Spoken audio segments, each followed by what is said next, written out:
here at Hamdard University, and I'm meeting an old friend, Dr. Syed Asaf Ali, who's been a friend for a very, very long time.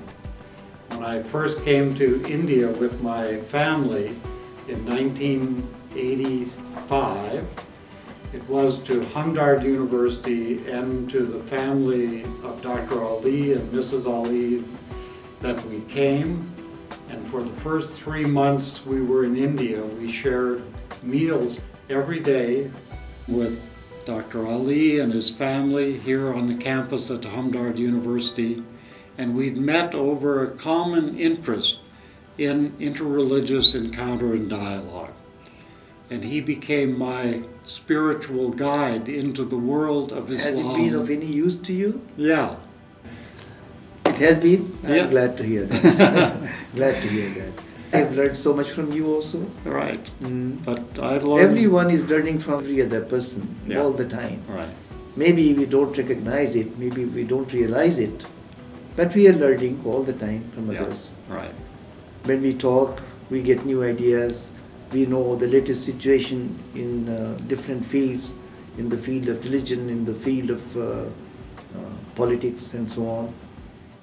What was so impressive about you and your family and our whole introduction to India was your graciousness, your kindness to all of us, right? And then I discovered when I came here that you had already been involved in dialogue with Christians and Hindus before I came along. Let me tell you how I got interested in interfaith dialogue. My family, we were living along the river Ganges in Allahabad. And there was a small temple on the banks of the Ganges. So out of curiosity, I went to meet the priest there. I had some conversation with him. I was still a child, I think maybe only 7 or 8 years old. I went to him, I watched him doing his prayers, and then I asked him a few questions about the Hindu religion, and he gave me the replies. I came back. Then when I studied the Quran in some depth, I found that Quran speaks of all the religions in the world. You have Moses, you have Abraham, you have Jesus Christ, you have other prophets, and the Quran says the prophets known and unknown, because every Muslim is asked to believe in all the religions. Mm-hmm. Maybe some religions have twisted their teachings in some way, but basically they are all true religions. So the Quran teaches us to engage in interfaith dialogue, to watch others, and also watch the fate of those religious people who did not obey the laws of God and were destroyed. So I have been in it, but one person who was very important in my life was the late Professor Wilfred Campbell Smith, your teacher. Mm-hmm. He was teaching Islamic studies in Institute of Islamic Studies in McGill University. When he was teaching there, he used to come to me to discuss Islam in the modern world, and I knew him since then. One day, that he suggested to me the idea of having a dialogue between Christians and Muslims. Mm-hmm. I welcomed the idea. I put him on the advisory committee of Indian Institute of Islamic Studies, and with his advice, we organized several Christian-Muslim dialogue, and then we went on. We had Muslim-Sikh dialogue, we had Muslim-Hindu dialogue, and in the field of interfaith dialogue and movement. It was wonderful what you said about your beginnings and about Islam, because that's an understanding of Islam that's not known in the West. I know. You know, this idea that the Quran teaches Muslims to respect all religions. That's something we think oh, Muslims are against every religion except their own, right? And in fact, let me tell you that Professor Cantwell Smith had predicted in one of his books that Islam will be more vibrant in the subcontinent because of the interaction with other faiths, Hindus and Sikhs and Christians and Parsis and everybody. Toynbee has shown that when you have greater interaction, then you are more dynamic than others. And he gave the example of people living on the borders of various countries. Those who live on the borders, because they are interacting with people on the other side, they are more dynamic. So going by that argument, I predicted that Muslims in India will be more dynamic, and they are in fact becoming more and more dynamic now.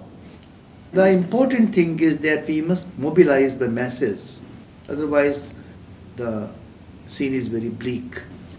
I even wrote in my introduction to a book by Professor Tokalia, Walking Together, that merely having a seminar in a closed hall or room will not do.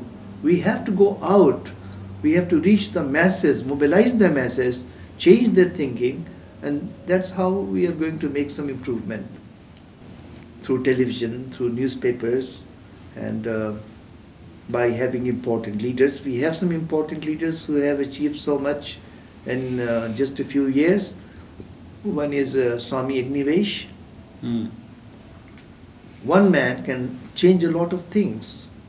He is now the president of a very important movement, and this movement was anti-Muslim at one time, but now he has brought the Muslims very close to his Arya Samaj organization, and is very much respected. The Muslims like his speeches, he is invited everywhere. It has been a great experience because to have sincere friends with no political motive, we meet, we talk freely, exchange, we don't hide anything, and we have nothing to hide. Coming together is helping my own religion, because if somebody has not completely understood the message of the Quran, as Professor Darrol Bryant just said, that Islam does not like any kind of hatred against any religion, and this message he is now spreading, he is telling others, so that way he is also helping my religion. You know, I also belong to a family of mystics, and in mysticism one is not allowed to conceal anything or to hate anyone for his remarks, because everybody has his own thinking. But we meet, we respect each other, because we are evolving all the time. Our mind is evolving, our thinking is evolving, our ideas are evolving and changing all the time. So the ideas change, our thinking changes only through interaction with friends like Professor Darrol Bryant. It's one of the things that happens in relation to interfaith dialogue is that we establish new relationships. Yes. We establish friendships. Yeah. We not only build understanding across tradition, but it's really those personal relationships that are at the base of things and are really, really important. In a number of places in the Quran, it is said that we are all one family, the human family, because we are all children of God. So why should we think that we are different and you are different? Our thinking may be different. If you look minutely, every individual on earth is different from another. Well, it's so nice of you to have come here. You're always welcome.